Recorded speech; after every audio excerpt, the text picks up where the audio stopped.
Welcome to another edition of the KTTH Roundtable, where Bryan Suits and I talk about various topics around a literal round table.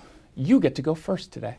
Well, this is a bit of a change-up on this one. Really very little government except there's law enforcement. A mystery from 2009 that had a suspected child rapist out of Kitsap County jump off the Tacoma Narrows Bridge, and he went down as the first suicide off the new Tacoma Narrows Bridge. That was Christian Basham. He had posted bail, but he had missed his first appearance, so he already had warrants. He was going to go back to jail. They had him dead to rights. He was going to do 6 or 7 years. He knew they were gone. Motorists saw him get to the rail and without hesitation jump over.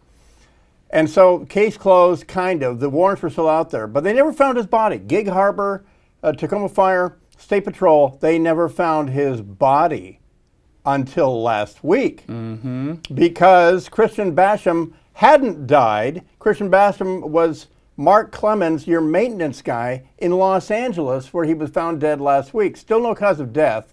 I hope his victim beat him to death. But anyway, how you jump off the bridge and live and then wind up in LA as Mark Clemens in 2024, I don't know. Well, was there any witness specifically who said that, like, how did they know he jumped from the bridge? That's why we have a working theory on the Bryan Suits Show at 6 a.m. The working theory is the witness who saw him jump over the rail is involved. So anyway. But we know as a matter of fact that there was an actual witness? State Patrol says there was. And so I got to work on my Keith Morrison, my Dateline Gig Harbor voice on that. But this is a real mystery that I guarantee this will be on Dateline. But it's on the Bryan Suits Show before it is. I mean, not to make a joke out of this, but does that mean now the number 2 suicide is now the number 1? Like, does everything move up now? Well, and that's the thing. We were debating that as well. If you jump but you don't die, are you still the first jumper? I mean, does the first you're jumper... the first, hold on. You're the first jumper, but you're not the first suicide. Yeah, and so does that make you a jumper? So anyway, we'll bounce it off the state DOT.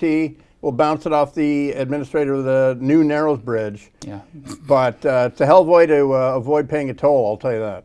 Yeah, well, there you go. Oh, the tolls, which, by the way, are now going to last to 2030, which actually means they're going to last to 2040. So my story has everything to do with TikTok. To ban or not to ban, or to maybe ban but force a sale. You've got, in some cases, you've got like the Rand Pauls and the Ro Khannas of the world who are kind of more libertarian-ish, saying that this is a clear violation of our First Amendment rights. On the other hand, you've got folks who care about national security to the extent where they say it overrides some of the First Amendment concerns. China basically has access to all the information that your silly little app has and now really can control your phone, control your camera, your microphone.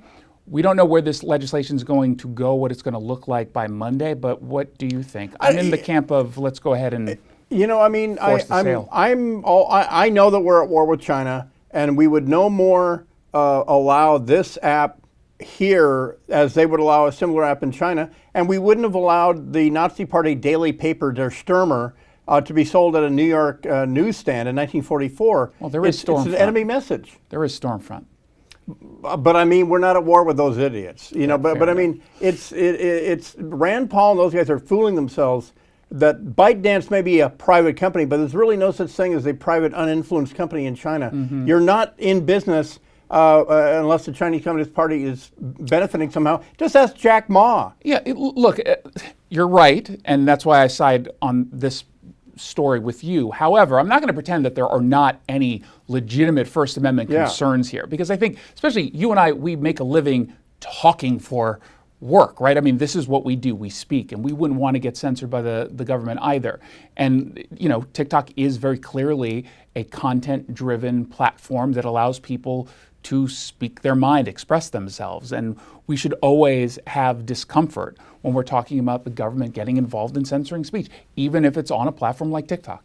Yeah, and that's the thing. I'm not comfortable if it was an American-owned company and it was like the old owners of Twitter stifling right-wing stuff and all that. Well, you know, the new owner is not. Okay, so the market takes care of itself.